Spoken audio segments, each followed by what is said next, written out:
بسم الله الرحمن الرحيم.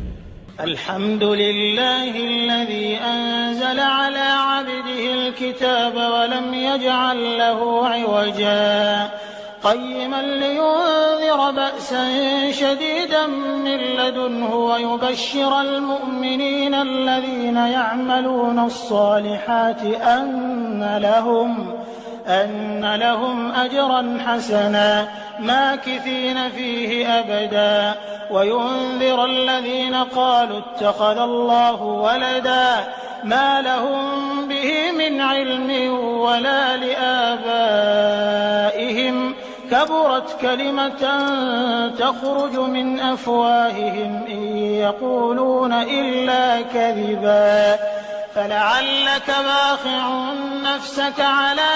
آثارهم إن لم يؤمنوا بهذا الحديث أسفا إنا جعلنا ما على الأرض زينة لها لنبلوهم أيهم أحسن عملا وإنا لجاعلون ما عليها صعيدا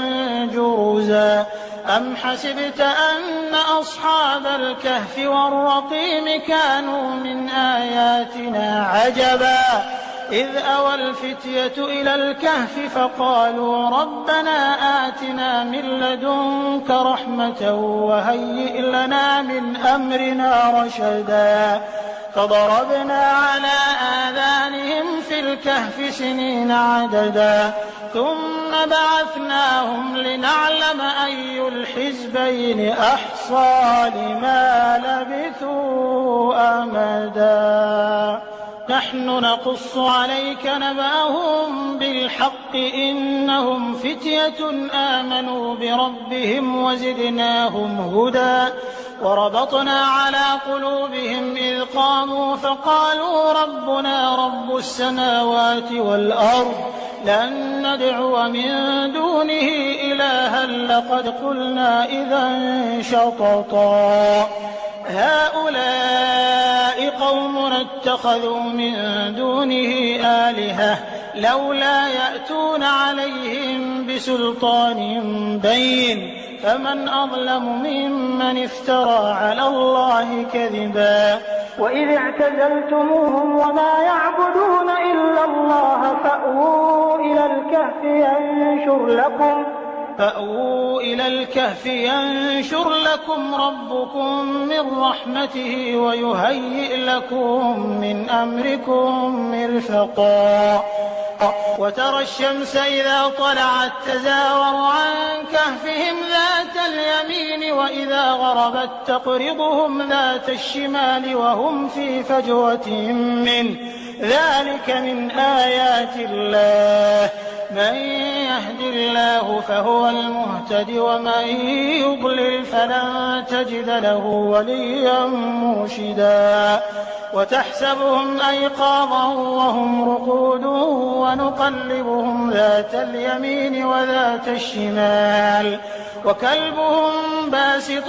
ذراعيه بالوصيد لو اطلعت عليهم لوليت منهم فرارا ولملئت منهم رعبا وكذلك بعثناهم ليتساءلوا بينهم قال قائل منهم كم لبثتم قالوا لبثنا يوما أو بعض يوم قالوا ربكم أعلم بما لبثتم فابعثوا أحدكم بورقكم هذه إلى المدينة فلينظر أيها أزكى طعاما فليأتكم برزق منه وليتلطف ولا يشعرن بكم أحدا إنهم إن يظهروا عليكم يرجموكم أو يعيدوكم في ملتهم ولن تفلحوا إذا أبدا وكذلك أعثرنا عليهم ليعلموا أن وعد الله حق وأن الساعة لا ريب فيها إذ يتنازعون بينهم أمرهم فقالوا ابنوا عليهم بنيانا ربهم أعلم بهم قال الذين غلبوا على أمرهم لنتخذن عليهم مسجدا سيقولون 3 رابعهم كلبهم ويقولون 5 سادسهم كلبهم رجما بالغيب ويقولون 7 وثامنهم كلبهم قل ربي أعلم بعدتهم ما يعلمهم إلا قليل فلا تمار فيهم إلا مراء ظاهرا ولا تستفت فيهم منهم أحدا ولا تقولن لشيء إني فاعل ذلك غدا إلا أن يشاء الله واذكر ربك إذا نسيت وقل عسى أن يهديني ربي لأقرب من هذا رشدا ولبثوا في كهفهم 300 سنين وازدادوا 9 قل الله أعلم بما لبثوا له غيب السماوات والأرض أبصر به وأسمع ما لهم من دونه من ولي ولا يشرك في حكمه أحدا واتل ما أوحي إليك من كتاب ربك لا مبدل لكلماته ولن تجد من دونه ملتحدا واصبر نفسك مع الذين يدعون ربهم بالغداة والعشي يريدون وجهه ولا تعد عيناك عنهم تريد زينة الحياة الدنيا ولا تطع من أغفلنا قلبه عن ذكرنا واتبع هواه وكان أمره فرطا وقل الحق من ربكم فمن شاء فليؤمن ومن شاء فليكفر إنا أعتدنا للظالمين نارا أحاط بهم سرادقها وإن يستغيثوا يغاثوا بماء كالمهل يشوي الوجوه بئس الشراب وساءت مرتفقا إن الذين آمنوا وعملوا الصالحات إنا لا نضيع أجر من أحسن عملا أولئك لهم جنات عدن تجري من تحتهم الأنهار يحلون فيها من أساور من ذهب ويلبسون ثيابا خضرا من سندس واستبرق متكئين فيها على الأرائك نعم الثواب وحسنت مرتفقا واضرب لهم مثلا الرجلين جعلنا لأحدهما جنتين من أعناب وحففناهما بنخل وجعلنا بينهما زرعا كلتا الجنتين آتت أكلها ولم تظلم منه شيئا وفجرنا خلالهما نهرا وكان له ثمر فقال لصاحبه وهو يحاوره أنا أكثر منك مالا وأعز نفرا ودخل جنته وهو ظالم لنفسه قال ما أظن أن تبيد هذه أبدا وما أظن الساعة قائمة ولئن رددت إلى ربي لأجدن خيرا منها منقلبا قال له صاحبه وهو يحاوره أكفرت بالذي خلقك من تراب ثم من نطفة ثم سواك رجلا لكن هو الله ربي ولا أشرك بربي أحدا ولولا إذ دخلت جنتك قلت ما شاء الله لا قوة إلا بالله إن ترني أقل منك مالا وولدا فعسى ربي أن يؤتيني خيرا من جنتك ويرسل عليها حسبانا من السماء فتصبح صعيدا زلقا أو يصبح ماؤها غورا فلن تستطيع له طلبا وأحيط بثمره فأصبح يقلب كفيه على ما أنفق فيها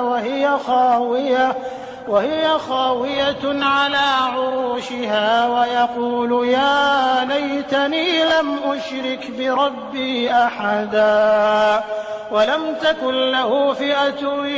ينصرونه من دون الله وما كان منتصرا هنالك الولاية لله الحق هو خير ثوابا وخير عقبا واضرب لهم مثل الحياة الدنيا كماء أنزلناه من السماء فاختلط به نبات الأرض فأصبح هشيما تذروه الرياح وكان الله على كل شيء مقتدرا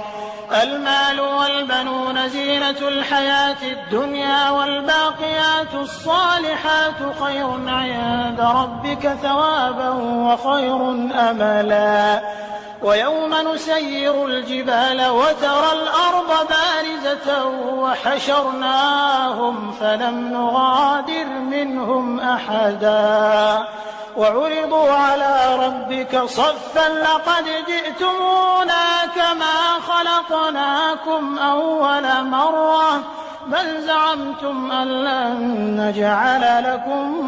موعدا ووضع الكتاب فترى المجرمين مشفقين مما فيه ويقولون يا ويلتنا ما لهذا الكتاب لا يغادر صغيرة ولا كبيرة إلا أحصاها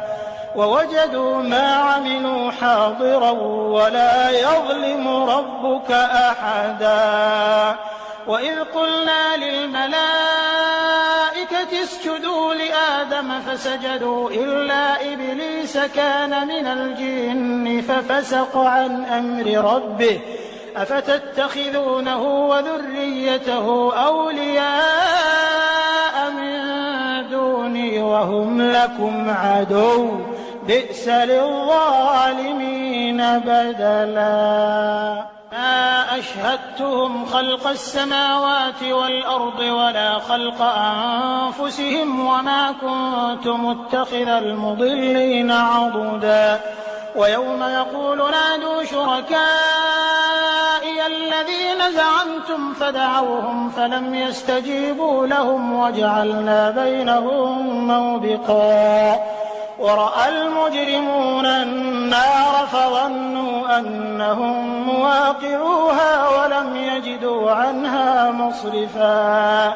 ولقد صرفنا في هذا القرآن للناس من كل مثل وكان الإنسان أكثر شيء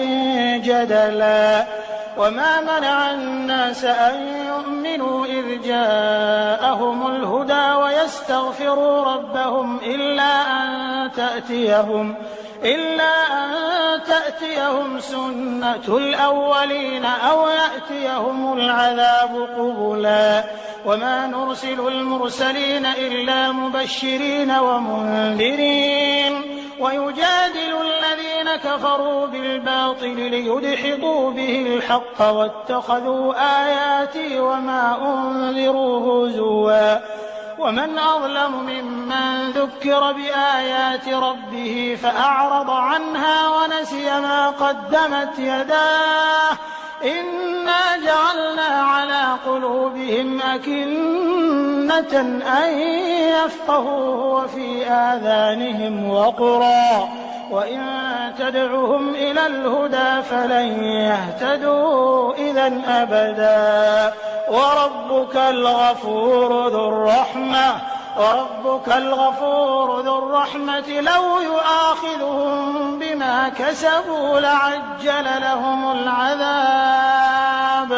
بل لهم موعد لن يجدوا من دونه موئلا وتلك القرى أهلكناهم لما ظلموا وجعلنا لمهلكهم موعدا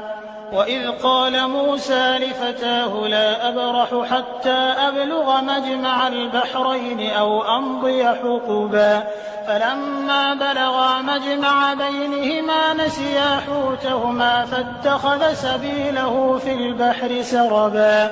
فلما جاوزا قال لفتاه آتنا غداءنا لقد لقينا من سفرنا هذا نصبا قال أرأيت إذ أوينا إلى الصخرة فإني نسيت الحوت وما أنسانيه إلا الشيطان أن أذكره واتخذ سبيله في البحر عجبا قال ذلك ما كنا نبغ فارتدا على آثارهما قصصا فوجدا عبدا من عبادنا آتيناه رحمة من عندنا وعلمناه من لدنا علما قال له موسى هل أتبعك على أن تعلمني مما علمت رشدا قال إنك لن تستطيع معي صبرا وكيف تصبر على ما لم تحط به خبرا قال ستجدني إن شاء الله صابرا ولا أعصي لك أمرا قال فإن اتبعتني فلا تسألني عن شيء حتى أحدث لك منه ذكرا فانطلقا حتى إذا ركبا في السفينة خرقها قال أخرقتها لتغرق أهلها لقد جئت شيئا إمرا قال ألم أقل إنك لن تستطيع معي صبرا قال لا تؤاخذني بما نسيت ولا ترهقني من أمري عسرا فانطلقا حتى إذا لقيا غلاما فقتله قال أقتلت نفسا زكية بغير نفس لقد جئت شيئا نكرا قال ألم أقل لك إنك لن تستطيع معي صبرا قال إن سألتك عن شيء بعدها فلا تصاحبني قد بلغت من لدني عذرا فانطلقا حتى إذا أتيا أهل قرية استطعما أهلها فأبوا أن يضيفوهما فوجدا فيها جدارا يريد أن ينقض فأقامه قال لو شئت لاتخذت عليه أجرا قال هذا فراق بيني وبينك سأنبئك بتأويل ما لم تستطع عليه صبرا أما السفينة فكانت لمساكين يعملون في البحر فأردت أن أعيبها وكان وراءهم ملك يأخذ كل سفينة غصبا وأما الغلام فكان أبواه مؤمنين فخشينا أن يرهقهما طغيانا وكفرا فأردنا أن يبدلهما ربهما خيرا منه زكاة وأقرب رحما وأما الجدار فكان لغلامين يتيمين في المدينة وكان تحته كنز لهما وكان أبوهما صالحا فأراد ربك أن يبلغا أشدهما ويستخرجا كنزهما رحمة من ربك وما فعلته عن أمري ذلك تأويل ما لم تسطع عليه صبرا ويسألونك عن ذي القرنين قل سأتلو عليكم منه ذكرا إنا مكنا له في الأرض وآتيناه من كل شيء سببا فأتبع سببا حتى إذا بلغ مغرب الشمس وجدها تغرب في عين حمئة ووجد عندها قوما قلنا يا ذا القرنين إما أن تعذب وإما أن تتخذ فيهم حسنا قال أما من ظلم فسوف نعذبه ثم يرد إلى ربه فيعذبه عذابا نكرا وأما من آمن وعمل صالحا فله جزاء الحسنى وسنقول له من أمرنا يسرا ثم أتبع سببا حتى إذا بلغ مطلع الشمس وجدها تطلع على قوم لم نجعل لهم من دونها سترا كذلك وقد أحطنا بما لديه خبرا ثم أتبع سببا حتى إذا بلغ بين السدين وجد من دونهما قوما لا يكادون يفقهون قولا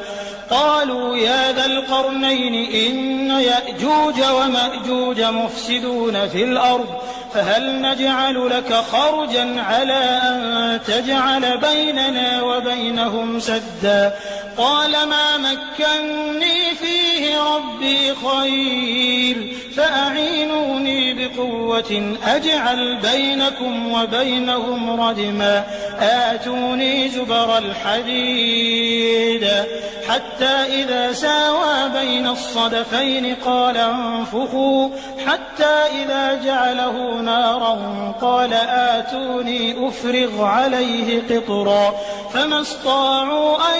يظهروه وما استطاعوا له نقبا قال هذا رحمة من ربي فإذا جاء وعد ربي جعله دكاء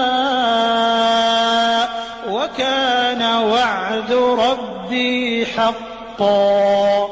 وتركنا بعضهم يومئذ يموج في بعض ونفخ في الصور فجمعناهم جمعا وعرضنا جهنم يومئذ للكافرين عرضا الذين كانت أعينهم في غطاء عن ذكري وكانوا لا يستطيعون سمعا أفحسب الذين كفروا أن يتخذوا عبادي من دوني أولياء إنا أعتدنا جهنم للكافرين نزلا قل هل ننبئكم بالأخسرين أعمالا الذين ضل سعيهم في الحياة الدنيا وهم يحسبون أنهم يحسنون صنعا أولئك الذين كفروا بآيات ربهم ولقائه فحبطت أعمالهم فلا نقيم لهم يوم القيامة وزنا ذلك جزاؤهم جهنم بما كفروا واتخذوا آياتي ورسلي هزوا إن الذين آمنوا وعملوا الصالحات كانت لهم جنات الفردوس نزلا خالدين فيها لا يبغون عنها حولا قل لو كان البحر مدادا لكلمات ربي لنفد البحر قبل أن تنفد كلمات ربي ولو جئنا بمثله مددا قل إنما أنا بشر مثلكم يوحى إلي أنما إلهكم إله واحد فمن كان يرجو لقاء ربه فليعمل عملا صالحا فليعمل عملا صالحا ولا يشرك بعبادة ربه أحدا.